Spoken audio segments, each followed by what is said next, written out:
Hello teachers, അങ്ങനെ നമ്മുടെ HSC എക്സാമൊക്കെ കഴിഞ്ഞു.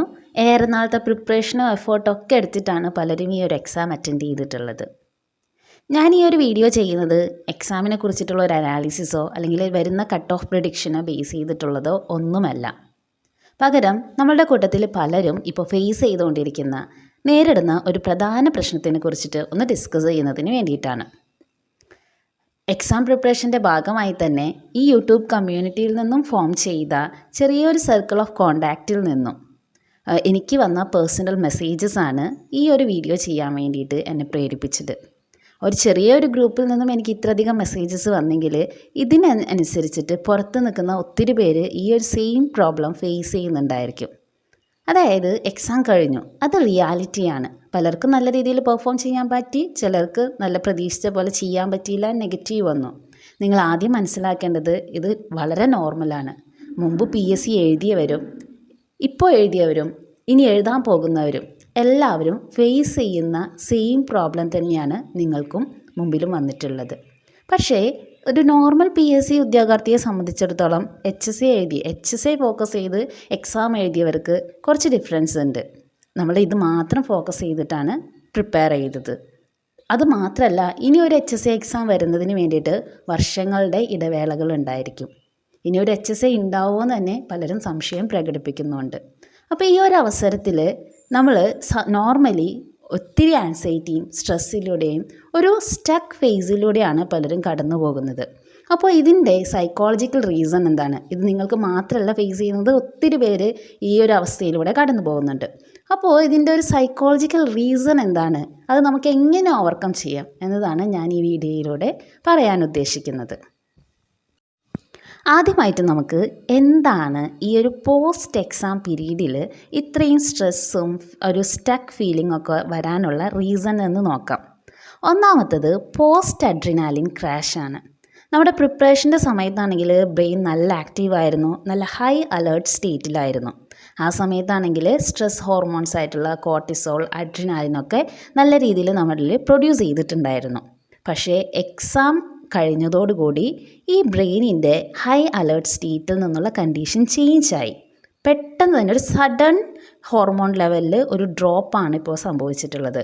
ഇത് നോർമലായിട്ട് ഇത്തരത്തിൽ സംഭവിക്കുമ്പോൾ നമുക്ക് ക്ഷീണവും ലോ മോട്ടിവേഷനൊക്കെ ഫീൽ ചെയ്യാനുള്ള കാരണമാണ്. നെക്സ്റ്റ് പറയുകയാണെങ്കിൽ അൺസർട്ടൈനിറ്റി, ആങ്സൈറ്റി. പലരും ഇപ്പോൾ നമ്മൾ ഈ ഒരു ഫേസ് എന്ന് പറയുന്നത് തീർത്തും അൺസർട്ടൈനാണ്, ഒരു വെയിറ്റിംഗ് പീരീഡാണ്. എത്ര നാൾ വെയിറ്റ് ചെയ്യുമെന്ന് പോലും കറക്റ്റായിട്ടുള്ള ധാരണ നമുക്കില്ല PSCയെ സംബന്ധിച്ചിടത്തോളം. അപ്പോൾ ബ്രെയിനിൻ്റെ കേസ് നോക്കുകയാണെന്നുണ്ടെങ്കിൽ ഈ ഇത്തരത്തിലുള്ള ഔട്ട്കം അറിയാത്ത ഒരു അൺസർട്ടൈനിറ്റി പലപ്പോഴും ബ്രെയിൻ ഇഷ്ടപ്പെടുന്നില്ല. ഇത്തരത്തിലൊരു ആങ്സൈറ്റി ക്രിയേറ്റ് ചെയ്യുന്നു. കാരണം നമ്മുടെ ഫിയർ സെൻറ്റേഴ്സൊക്കെ ഇപ്പോൾ ഇതുമൂലം, ഈ ഒരു അൺസർട്ടൈനിറ്റി മൂലം ആക്റ്റീവ് ആവുകയും നമ്മൾ പലപ്പോഴും നെഗറ്റീവായിട്ടുള്ള റിസൾട്ടിനെ ഇമാജിൻ ചെയ്യുകയും ചെയ്യുന്നുണ്ട്. ഇതെല്ലാം ആങ്സൈറ്റി ഇൻക്രീസ് ചെയ്യിക്കാൻ വേണ്ടിയിട്ട് കാരണമാവും. അടുത്തൊരു പ്രോബ്ലം എന്ന് പറയുന്നത് ഒരു ഐഡൻറ്റിറ്റി ഗ്യാപ്പാണ്. നമ്മൾ ഈ ഒരു എക്സാം പ്രിപ്പറേഷൻ്റെ സമയത്ത് നമ്മൾ സ്വയമേ കൊടുത്തിട്ടുള്ളൊരു ഐഡൻറ്റിറ്റി ഉണ്ടായിരുന്നു. എന്താണ്? ആൻ എക്സാം കാൻഡിഡേറ്റ് ആണ്. വരുന്നൊരു എക്സാമിന് വേണ്ടിയിട്ട് നന്നായി പ്രിപ്പയർ ചെയ്യുന്ന ഒരു കാൻഡിഡേറ്റ് ആയിരുന്നു നമ്മുടെ ഉള്ളിൽ നമ്മൾ കൊടുത്തിരിക്കുന്ന ഒരു ഐഡൻറ്റിറ്റി. അതാണിപ്പോൾ പോയിട്ടുള്ളത്. അതായത് എക്സാം കഴിയുന്നതോടുകൂടി കാൻഡിഡേറ്റ് എന്നുള്ളൊരു ആ ഐഡൻറ്റിറ്റി നമ്മളിൽ നിന്നും നഷ്ടപ്പെട്ടു. അപ്പോൾ നമ്മുടെ ഒരു sense, who am I now എന്നൊരു തോട്ട് നമ്മളുടെ ഉള്ളിൽ കിടപ്പുണ്ട്. ഇതും ഒരു റീസണാണ് ഇത്തരത്തിൽ അനാവശ്യമായിട്ട് ആങ്സൈറ്റി കൂടുന്നതിന് വേണ്ടിയിട്ട്. നെക്സ്റ്റ് വളരെ ഇമ്പോർട്ടൻ്റ് ആയിട്ടുള്ളൊരു ഫാക്ടറാണ് സോഷ്യൽ കമ്പാരിസൺ സ്ട്രെസ്സ്. ഇത്തരത്തിൽ കൂടുതൽ സോഷ്യൽ മീഡിയാസൊക്കെ ഉപയോഗിക്കുന്നത് കൊണ്ട് തന്നെ ഈ ഒരു പ്രോബ്ലം വളരെ വലിയ രീതിയിൽ നമ്മളെ എഫക്റ്റ് ചെയ്യാൻ ചാൻസ് ഉണ്ട്. നമ്മുടെ ഫ്രണ്ട് സർക്കിളിലാണെങ്കിലും പല ഗ്രൂപ്പുകളിലാണെങ്കിലും ഒക്കെ ഇത്തരത്തിൽ മറ്റുള്ളവരുടെ പെർഫോമൻസിനെ കമ്പയർ ചെയ്യുക, അവിടെ റിസൾട്ട് ഡിസ്കസ് ചെയ്യുക. ഇതൊരു പരിധി വരെ നല്ലതാണ്, ഒരു കണക്ഷനൊക്കെ ബിൽഡ് ചെയ്യാൻ വേണ്ടിയിട്ട്. പക്ഷേ ഇത് വളരെ കൂടുതലായിട്ടുണ്ടെങ്കിൽ അത് നെഗറ്റീവായിട്ടാണ് നമ്മളെ ബാധിക്കുന്നത്. കൂടുതൽ സ്ട്രെസ് ആവാനും ഓവർ തിങ്ക് ചെയ്യാൻ വേണ്ടിയിട്ടൊക്കെ ഇതൊരു മെയിൻ റീസണാണ്. ലാസ്റ്റ് പറയാൻ പോകുന്നത് നമ്മുടെ മിസ്റ്റേക്ക് നമ്മുടെ മനസ്സ് എപ്പോഴും സ്കാൻ ചെയ്തുകൊണ്ടിരിക്കുകയാണ്. ഇപ്പോൾ എക്സാമിന് നമ്മൾ നല്ല രീതിയിൽ നന്നായി ചിന്തിച്ചെഴുതിയ ഒത്തിരി ആൻസേഴ്സ് ഉണ്ട്. ശരിയല്ലേ? പക്ഷേ ഇപ്പോഴും നമ്മൾ എക്സാം കഴിഞ്ഞ് ഇത്ര ദിവസമായിട്ടും നമ്മൾ അലട്ടിക്കൊണ്ടിരിക്കുന്നത് നമ്മൾ ചെയ്ത ഒന്നോ രണ്ടോ മിസ്റ്റേക്സ് നമുക്ക് വന്ന നെഗറ്റീവ് മാർക്കാണ്. എപ്പോഴും നമ്മുടെ മൈൻഡിന് ഇത്തരത്തിലുള്ള മിസ്റ്റേക്സ് സ്കാൻ ചെയ്യാനുള്ളൊരു ടെൻഡൻസി ഉണ്ട്. അപ്പോൾ നമ്മൾ അതിലോട്ട് മൈൻഡിന് ഇട്ട് കൊടുത്തിട്ടുണ്ടെങ്കിൽ മിക്കവാറും നമ്മൾ നല്ലതായിട്ട് നല്ല രീതിയിൽ അറ്റൻഡ് ചെയ്ത് സ്കോർ ചെയ്ത ആൻസേഴ്സ് ഒന്നും നമ്മൾ ചിന്തിക്കുന്നേയില്ല. പകരം ഈ വന്ന നെഗറ്റീവ്സിനെ മാത്രം കുറിച്ചിട്ട് ചിന്തിക്കുന്നുണ്ട്. ഇതും ഒരു മെയിൻ പ്രശ്നമാണ്.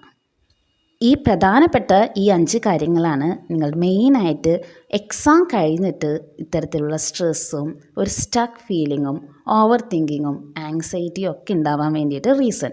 അപ്പോൾ റീസൺ അറിഞ്ഞാൽ മാത്രം പോരല്ലോ, അതെങ്ങനെ നമുക്ക് ഓവർകം ചെയ്യാൻ വേണ്ടിയിട്ട് സാധിക്കും എന്നും കൂടെ നമ്മൾ ചിന്തിക്കണം. എനിക്ക് തോന്നുന്ന കുറച്ച് ടിപ്സ് ആൻഡ് ട്രിക്സ് ഞാനിതിലൂടെ ഷെയർ ചെയ്യാം. നിങ്ങൾക്ക് അറിയാവുന്ന കാര്യങ്ങൾ നിങ്ങളും കമൻറ്റിലൂടെ ഷെയർ ചെയ്യുക. മറ്റുള്ളവർക്ക് ഇത് തീർച്ചയായിട്ടും യൂസ്ഫുള്ളായിരിക്കും. ഒന്നാമത്തെ കാര്യം, ഈ ഒരു ആങ്സൈറ്റിയും സ്ട്രെസ്സൊക്കെ നോർമലാണെന്ന് നിങ്ങൾ മനസ്സിലാക്കുക. നിങ്ങൾ ഒറ്റയ്ക്കല്ല. ചിലപ്പോൾ നിങ്ങളുടെ വീടിനുള്ളിൽ അല്ലെങ്കിൽ നിങ്ങളുടെ ചുറ്റുമുള്ളവർ ഇപ്പോൾ ഒരിക്കലും HSA റിലേറ്റഡ് ആയിട്ട് അധികം ആൾക്കാരുണ്ടായിരിക്കില്ല. അപ്പോൾ നമുക്കൊരു ലോൺലിനെസ് ഫീൽ ചെയ്യും, നമ്മൾ ഐസൊലേറ്റഡ് ആയിട്ട് ഫീൽ ചെയ്യും. പക്ഷേ ഒത്തിരി പേര് ഈ സെയിം ഫേസിലൂടെ കടന്നു പോകുന്നുണ്ടെന്ന് ആദ്യം മനസ്സിലാക്കാം. ഒന്നാമത്തെ കാര്യം നമ്മൾ ചെയ്യേണ്ടത് ആക്സെപ്റ്റ് ദ അൺസർട്ടനിറ്റി.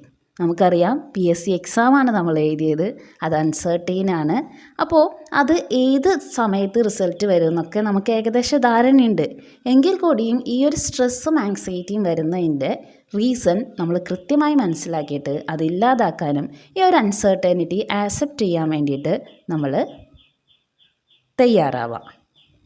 ഈ ഒരു മെൻ്റൽ ആക്സെപ്റ്റൻസ് തന്നെയാണ് ഏറ്റവും ഇമ്പോർട്ടൻ്റ് ആയിട്ടും നമ്മൾ ചെയ്യേണ്ടത്. അടുത്തത്, ഒരു സ്ട്രക്ചേർഡ് ആയിട്ടുള്ള നമ്മളുടെ റുട്ടീനെ ഒന്ന് റിസ്ട്രക്ചർ ചെയ്യുക. എക്സാമിൻ്റെ ടൈമിൽ നമ്മൾ എക്സാം ടൈം ടേബിൾ, ഒരു സ്റ്റഡി ടൈം ടേബിൾ വെച്ചിട്ടാണ് നമ്മുടെ റുട്ടീൻ തന്നെ സെറ്റ് ചെയ്തിട്ടുള്ളത്. വളരെ പ്രൊഡക്റ്റീവായിരുന്നു, വളരെ ഇഫക്റ്റീവായിരുന്നു. പക്ഷേ ആ ഒരു റുട്ടീനെ ചേഞ്ച് ചെയ്ത് ഒരു ഗ്രോത്ത് ടൈം ടേബിൾ സെറ്റ് ചെയ്യാൻ വേണ്ടിയിട്ട്, ഒരു ഗ്രോത്ത് റിലേറ്റഡ് ടു ഡു ലിസ്റ്റൊക്കെ സെറ്റ് ചെയ്യാൻ വേണ്ടിയിട്ട് നിങ്ങൾ മനഃപൂർവ്വം തന്നെ ശ്രമിക്കുക. അതായത് ഹോബീസിനെ ഹൈലൈറ്റ് ചെയ്യുക, അതുപോലെ ഫിസിക്കൽ ആക്ടിവിറ്റി, റിലാക്സേഷൻ, പ്രൊഡക്റ്റീവായിട്ടുള്ള കാര്യങ്ങളിലോട്ട് നമ്മുടെ ടൈം ടേബിൾ റുട്ടീനെ ഒന്ന് ചേഞ്ച് ചെയ്യാൻ മനഃപൂർവ്വമായിട്ട് തന്നെ ശ്രമിക്കുക. മൂന്നാമത്തെ പോയിൻ്റ് എന്ന് പറയുന്നത് റീഡയറക്റ്റ് യുവർ ബ്രെയിൻസ് എനർജി. നമുക്കറിയാം നമ്മുടെ ബ്രെയിനിൻ്റെ എക്സാം പ്രിപ്പറേഷൻ്റെ അവസാന ദിവസങ്ങളിലൊക്കെ നല്ല രീതിയിൽ നമ്മൾ ബ്രെയിനിൻ്റെ എനർജി യൂസ് ചെയ്തിട്ടുണ്ട്. എത്രത്തോളം കണ്ടൻ്റ് ആണല്ലേ നമ്മൾ കവർ ചെയ്തു പോയത്. ആ ഒരു എനർജിയെ നമ്മൾ റീഡയറക്റ്റ് ചെയ്യാൻ വേണ്ടിയിട്ട് ശ്രമിക്കുക. നിങ്ങൾ ശ്രദ്ധിച്ചിട്ടുണ്ടായിരിക്കും, മിക്കവാറും പേർക്ക് എക്സാം കഴിഞ്ഞ് വന്ന ദിവസം വൈകുന്നേരങ്ങളിലാണെങ്കിലും ശരിക്കും ഉറക്കം തന്നെ നല്ല രീതിയിൽ കിട്ടിയിട്ടുണ്ടായിരിക്കില്ല. ശരിയല്ലേ? അതിന് കാരണം നമ്മുടെ ബ്രെയിനിൻ്റെ എനർജിയാണ്. ആ എനർജിയെ കൃത്യമായി റീഡയറക്റ്റ് ചെയ്താൽ മാത്രമാണ് നമുക്ക് ഇനിയുള്ള ദിവസങ്ങൾ മാക്സിമം പ്രൊഡക്റ്റീവ് ആവാൻ വേണ്ടിയിട്ട് സാധിക്കുള്ളൂ. ഒരു സ്മോൾ ക്ലാസ്സസിനെ ടീച്ച് ചെയ്യുക, നിങ്ങളുടെ വർക്ക് ചെയ്യുന്നവരാണെങ്കിൽ വർക്കിൽ കോൺസെൻട്രേറ്റ് ചെയ്യുക, അല്ലെങ്കിൽ നമ്മുടെ ചുറ്റുമുള്ള ആക്ടിവിറ്റീസിൽ കോൺസെൻട്രേറ്റ് ചെയ്യുക, വോളണ്ടിയർ ആയിരിക്കുക, start A small side project, അങ്ങനെ ഒത്തിരി കാര്യങ്ങൾ നമുക്ക് ചെയ്യാൻ വേണ്ടിയിട്ട് സാധിക്കും. മെയിൻ എന്താണ്? നമ്മുടെ ബ്രെയിനിൻ്റെ എനർജിയെ റീഡയറക്റ്റ് ചെയ്യുക. ആ ഒരു ഫ്ലോ സ്റ്റഡിയെ മാറ്റാതെ തന്നെ എന്താണ് നമ്മുടെ ബ്രെയിനിൻ്റെ എനർജി കൃത്യമായിട്ട് യൂസ് ചെയ്യുക. നെക്സ്റ്റ് ഇമ്പോർട്ടൻ്റ് ആയിട്ടുള്ള പോയിൻ്റ് പറയാനുള്ളത് limit result checking and comparison. നിങ്ങൾ മറ്റുള്ളവരുടെ പെർഫോമൻസിനെ, അവരുടെ സ്കോറിനെ ബേസ് ചെയ്തിട്ട് കമ്പയർ ചെയ്യുന്നത് സ്റ്റോപ്പ് ചെയ്യുക. അതുകൊണ്ട് നിങ്ങൾക്ക് യാതൊരു ഗുണവും കിട്ടാനില്ല, ഇനി നിങ്ങൾക്ക് കിട്ടാനില്ല. ഓക്കെ, എക്സാമിന് മുമ്പ് മറ്റുള്ളവരുടെ സ്റ്റഡി പ്ലാൻസ്, സ്റ്റഡി സ്ട്രാറ്റജീസ് ഒക്കെ നോക്കുന്നത് യൂസ്ഫുള്ളാണ്. പക്ഷേ ഇനിയും മറ്റുള്ളവരുടെ റിസൾട്ട് ചെക്ക് ചെയ്യുക, കമ്പയർ ചെയ്യുക. ഇപ്പോൾ മിക്കവാറും ഗ്രൂപ്പിൽ എത്രയാണ് ഈ എക്സാം, ഈ കട്ട് ഓഫ് പ്രഡിക്ഷൻ പോൾസൊക്കെ, അതൊരു പരിധി വരെ നല്ലതാണ്. പക്ഷേ മറ്റുള്ളവർക്ക് തന്നേക്കാൾ കൂടുതൽ മാർക്ക് കിട്ടിയെന്ന് വെച്ചിട്ട് അത് നോക്കി സ്ട്രെസ് അടിച്ചിരിക്കുന്നവരുണ്ട്. ഇനി ഒന്നും നമ്മളുടെ കൺട്രോളിലല്ല. നമ്മൾ എക്സാം വരെ നമ്മൾ കാര്യങ്ങൾ ചെയ്തു. അപ്പോൾ അതിന് ശേഷം ഈ ഒരു റിസൾട്ട് ചെക്കിങ്ങും കമ്പാരിസനൊക്കെ മാക്സിമം ലിമിറ്റ് ചെയ്യാൻ വേണ്ടിയിട്ട് നമ്മൾ ശ്രദ്ധിക്കാം. ഒഫീഷ്യൽ അല്ലാതെ വരുന്ന ആൻസർ കീ ബേസ് ചെയ്തിട്ടുള്ള ഡിബേറ്റ്സൊക്കെ പല ഗ്രൂപ്പുകളിലും കാണുന്നുണ്ട്. ഒഫീഷ്യൽ അല്ലാത്ത ഇത്തരത്തിൽ അൺവാണ്ടഡ് ആയിട്ടുള്ള യൂസ് ഇല്ലാന്ന് നമുക്ക് കൃത്യമായിട്ട് അറിയാവുന്ന കാര്യങ്ങൾക്ക് വേണ്ടിയിട്ട് നമ്മുടെ ടൈമും എനർജിയും ഒരിക്കലും ഇൻവെസ്റ്റ് ചെയ്യാതിരിക്കുക. ഇത് നിങ്ങളെ ഡ്രെയിൻ ഓഫ് ചെയ്യുക മാത്രമേ ചെയ്യുന്നുള്ളൂ. നെക്സ്റ്റ് പോയിൻ്റ് എന്ന് പറയുന്നത് നിങ്ങൾക്ക് ഓവറായിട്ട് സ്ട്രെസ് ഉണ്ടെങ്കിൽ ചില റിലാക്സേഷൻ ടെക്നിക്സൊക്കെ ഫോളോ ചെയ്യാൻ വേണ്ടിയിട്ട് ശ്രമിക്കാം. ബ്രീത്തിങ് എക്സസൈസ്, മൈൻഡ്ഫുൾനെസ്, മെഡിറ്റേഷൻ, ഒരു 10 മിനിറ്റ്സ് വാൾക്ക്, അത് നിങ്ങളുടെ ഡെയിലി റുട്ടീനെ തന്നെ നമ്മൾക്ക് ഇഫക്റ്റീവായിട്ടുള്ള രീതിയിൽ മാറ്റാൻ വേണ്ടിയിട്ട് ശ്രമിക്കണം. ഈ ഒരു സ്ട്രെസ്സും സ്ട്രെയിനും ഒക്കെ റിലേറ്റ് ചെയ്യുന്നത് നമ്മുടെ ഒരു ജോലി എന്ന് പറഞ്ഞ സ്വപ്നത്തിനെ ബേസ് ചെയ്തിട്ടാണ്. ശരിയല്ലേ? അപ്പോൾ കരിയറിനെ, ഫ്യൂച്ചർ കരിയർ പ്ലാൻസ് പ്രോപ്പറായിട്ട് നിങ്ങൾ ചെയ്യുക.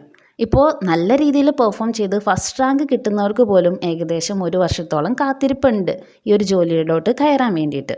അപ്പോൾ അത് ആക്സെപ്റ്റ് ചെയ്തിട്ട് ഫ്യൂച്ചറിൽ നമ്മുടെ കരിയറിനെ സ്ട്രെങ്തൻ ചെയ്യുന്ന കാര്യങ്ങൾ വേണ്ട രീതിയിൽ ചെയ്യുക. ഇപ്പോൾ ടീച്ചിങ് റിലേറ്റഡ് ആയിട്ടുള്ള വേറെ ജോലികൾ നോക്കുകയോ അല്ലെങ്കിൽ ചെയ്യുന്ന ജോലിയിൽ കുറച്ചും കൂടെ പ്രോഗ്രസ് ഉണ്ടാവുന്ന കാര്യങ്ങൾ ചെയ്യുകയോ അല്ലെങ്കിൽ ഇഷ്ടമുള്ള ഹോബീസ്, പുതിയ കാര്യങ്ങളിൽ ഏർപ്പെടുകയോ ഒക്കെ ചെയ്യുക. ഒപ്പം തന്നെ HSST, UPSC ഒക്കെ വരുന്നുണ്ട്, അതിനെക്കുറിച്ചും കൂടെ നിങ്ങൾ ചിന്തിക്കുക. അടുത്തതായിട്ടൊരു പോയിന്റ് പറയാനുള്ളത് സോഷ്യലി കണക്റ്റഡ് ആയിട്ടിരിക്കുക. അതായത് ഇത് മാത്രമായിട്ട് ഡിസ്കസ് ചെയ്യുന്ന ഗ്രൂപ്പ്സുകളിൽ മാത്രം ഒതുങ്ങാതെ എന്താണ് സപ്പോർട്ടീവായിട്ടുള്ള ഫ്രണ്ട്സ്, പിയേഴ്സ്, ഫാമിലി മെമ്പേഴ്സ്, അവരോട് ഓപ്പണായിട്ട് കാര്യങ്ങൾ പറയാൻ പറ്റുന്നവരോട് നമ്മൾ ഷെയർ ചെയ്യുക. സോഷ്യലി കണക്റ്റഡ് ആയിട്ടിരിക്കുക. അപ്പോഴും നമ്മൾ ശ്രദ്ധിക്കണം, കമ്പാരിസൺ ഇല്ലാതാക്കാൻ വേണ്ടിയിട്ട് പ്രത്യേകം ശ്രദ്ധിക്കുക. ഓക്കെ, ഇത്രയൊക്കെയാണ് എനിക്ക് നിങ്ങളോട് പറയാനുണ്ടായിരുന്നത്. ഒരു കാര്യം നിങ്ങൾ ഓർക്കുക, ഈ ഒരു എക്സാം അല്ല നിങ്ങൾ ഡിഫൈൻ ചെയ്യുന്നത്. ഇത് നിങ്ങളുടെ ലൈഫിലെ ബുക്കിലെ ഒരു ചാപ്റ്റർ മാത്രമാണെന്ന് നിങ്ങൾ മനസ്സിലാക്കുക. പ്രൊഡക്റ്റീവായിട്ട് ചുറ്റുമുള്ളവർക്കും കൂടെ ആ ഒരു എനർജി സ്പ്രെഡ് ചെയ്യുന്ന രീതിയിൽ മുന്നോട്ട് പോവുക. നമ്മളുടെ സ്ട്രെസ്സ്, ഓവർ തിങ്കിങ്, ആങ്സൈറ്റി ഇതെല്ലാം നോർമലാണ്. ഇത് ഫേസ് ചെയ്യുന്ന ഒത്തിരി പേരുണ്ടെന്ന് ആദ്യം മനസ്സിലാക്കുക. അത് നോർമലൈസ് ചെയ്യുക. അതിനെ കൺട്രോൾ ചെയ്യാൻ വേണ്ടിയിട്ട് ഓരോരുത്തരുടെ സിറ്റുവേഷനും ഡിഫറെൻ്റ് ആണ്. അപ്പോൾ അതനുസരിച്ചിട്ടുള്ള മാർഗ്ഗങ്ങൾ നമ്മൾ സ്വയം തന്നെ എടുക്കണം. ഓക്കെ, അപ്പോൾ ഏവർക്കും മികച്ച വിജയം ആശംസിക്കുന്നു. എല്ലാ നന്മകളും ആശംസിക്കുന്നു. Thank you.